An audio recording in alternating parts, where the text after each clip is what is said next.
Good afternoon and welcome to the Park Incident Community Briefing for Wednesday, August 7th, 2024.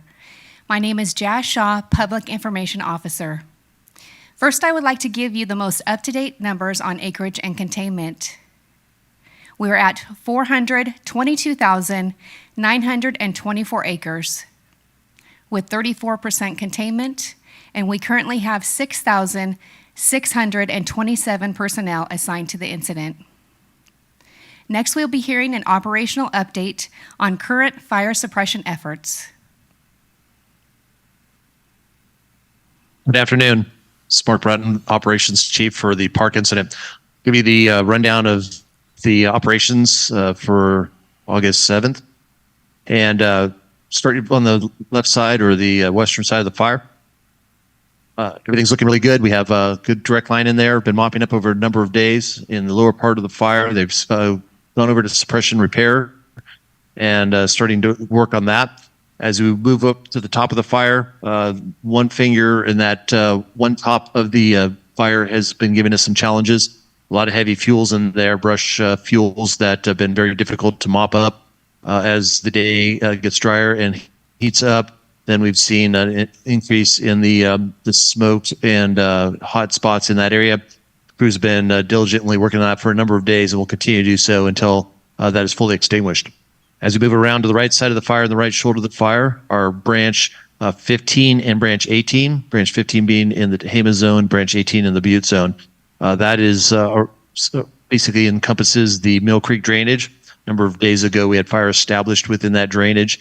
We were putting together plans to be able to box that in and then to do a burnout fire operation in that drainage. However, due to the weather conditions a couple days ago, the fire was able to increase and burn outside of the drainage. We did have control lines already in place to be able to diminish the spread of that fire. The fire did spot quite a bit and did challenge our lines and challenge our personnel that were there staffing that area. They were able to pick up most of those spots. However, some of them did increase in size and intensity and challenged our alternate and contingency lines on both sides of the drainage. On the north side, the Tehama side, we had to activate a firing operation along Highway 172. We were able to have success with that, and we're able to burn around a number of structures in that area that protected, saved those structures. However, in the past 24 hours, fire did spot over that, and it forced us to go and fall back to Highway 36, in which we were commencing a burning operation late last night through this morning to try to seal off that advance of the fire in that area. Those operations are continuing. We are also looking at various other options to cut off that advancement of the fire and building a contingency lines and other alternate lines to fall back on if the fire is to progress beyond that. We also, on the south side of the drainage in branch 18, we had some similar spotting conditions and issues. So far, been able to pick all of those up and maintain within our lines in that particular area.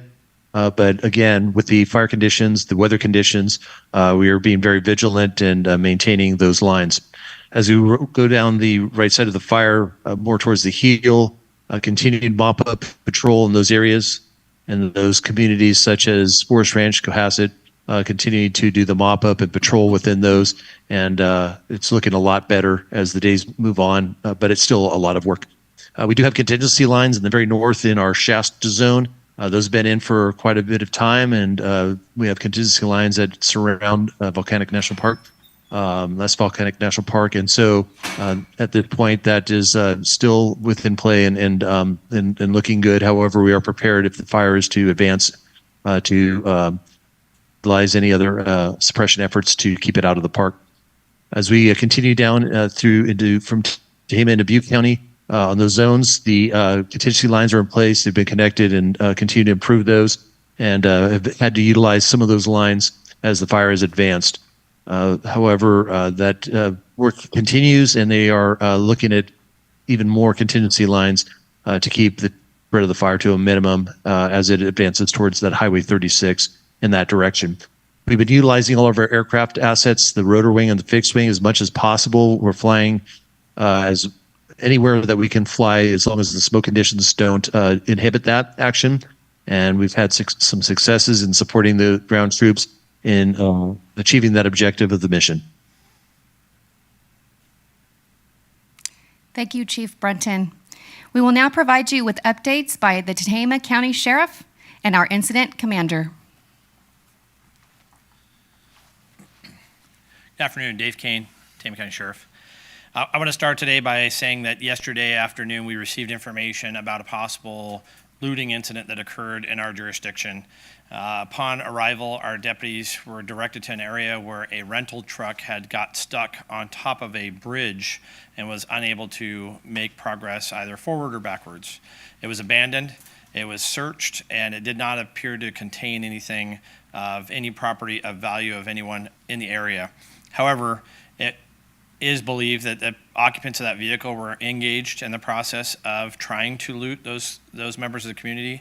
Our staff has since done a diligent job learning that they had gained assistance to get out of the area and who they are, and have identified them, and will do a follow-up investigation in which at very minimally they will be charged with illegal entry into an evacuated area. So we will bring you updates as we learn more going forward with that.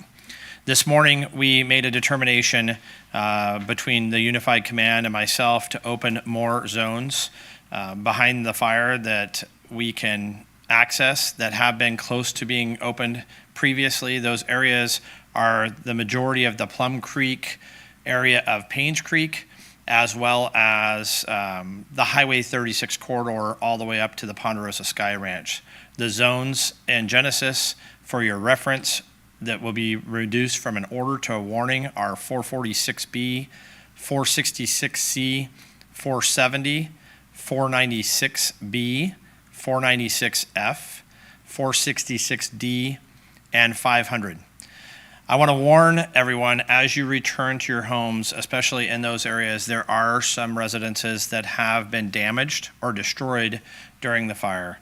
And as a result, we're asking you not only to be careful, but to give you a hazard advisory as to attempting to sort, clear, or otherwise disturb ash or debris may affect possible assistance, services, or funds that will be available to you in the future. Ash and debris may contain hazardous materials. So you can see this information if you missed it here on our website, on our social media feeds, through 211, through public health, through environmental health, all ideas on how to protect yourself as you're going home and to protect yourself for future assistance if it's needed. Also, we changed some warnings to a normal status. Those areas are generally in the southern portion of the fire, areas associated around Campbellville and behind Vina and the Las Molinas areas. Those locations will be 732, 752C, 754A, 754D, 882B, 882C, 858, 856, and 734. Zone 736 went into a order this afternoon. That is more adjacent to the Highway 36, Highway 32 corridor where the fire is still very volatile and unpredictable. And we would ask that you make sure that as you enter some of these zones, you do not utilize the opportunity of these zones to go into ordered evacuation areas. The order still stands in place. If you go into one of these zones and traverse through it and go into an occupied area that is under order, you will be subject to arrest. I want to talk briefly about our shelter. Our shelter was opened the immediate time that we started doing evacuations from the east side of Tehama County. It was opened in Las Molinas. It is a Red Cross shelter. They have been providing meals at that location through the Red Cross, and we have been happy to announce that it's been open for some time. We had occupancy in it, and as of today, there were 4 remaining people in the shelter, and they have been processed out. So there is no one remaining in the shelter at this time. As a result, unless more people occupy the shelter by 5 o'clock tomorrow evening, it will be closed unless necessary to be needed in the future.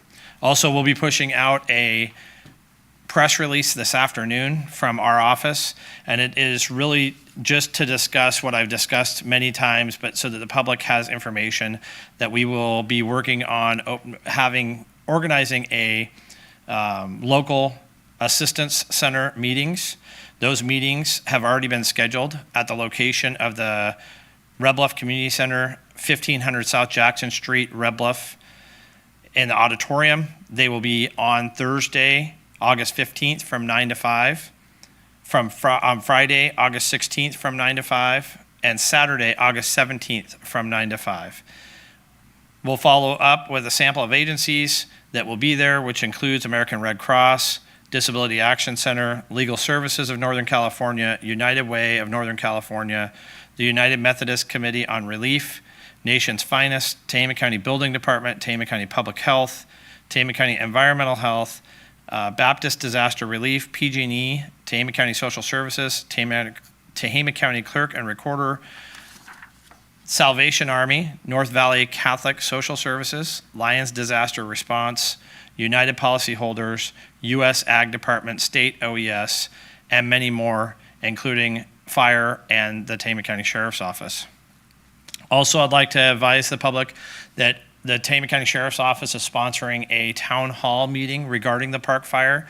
That'll be at our Board of Supervisors chambers this coming Friday at 6:30 p.m. That is located at 727 Oak Street. We'll be bringing in other departments, including fire and fire commanders from the Unified Fire Command, to provide information on the fire and resources that are available. Those are some options for you, and if there's anything else you need, you can contact our office and we'll assist how we can. Thank you.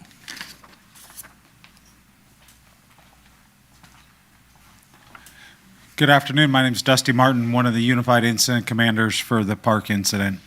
As you heard today, our fire continues to grow. We still have over 6,600 personnel from not only from California, but from around the nation that are fighting to combat this incident. A staggering number of equipment is still assigned to the incident to continue with working the east side, along with restoring our fire lines from the heel of the fire up the 32 corridor and up the west side through the Vina Plains. We will continue to do that work as we go to restore back to what we had before the best we can. We will continue to have an aggressive firefight on the east side. Have you seen the last 2 days and today? There's still a large column of smoke coming up from that northeast corner. As of now, the fire has not crossed Highway 36. We have well over 1,300 firefighters in that area up there on the east side, working diligently to bring that under control. The weather has been a big driving factor for us over the last couple of days, with single-digit humidities in the area, which is some pretty unprecedented weather that we've had up in the high country. Looking at the outlook, our weather pattern is starting to get better over the next few days and into next week, and should allow the fire behavior to moderate. The fuels up in the area are at getting up to critical fuels with the alignment of the terrain and the fuels, and the weather we've had is what's caused a big challenge for us up there. We will continue that. We will continue to be here to support the communities, work collaboratively with all of our partners, and we'll to try and restore normalcy back to the communities. With that, have a great afternoon. Thank you, Sheriff Kane and Chief Martin. This concludes today's presentation. If you need additional information, please visit fire.ca.gov. Again, that is fire.ca.gov. Thank you.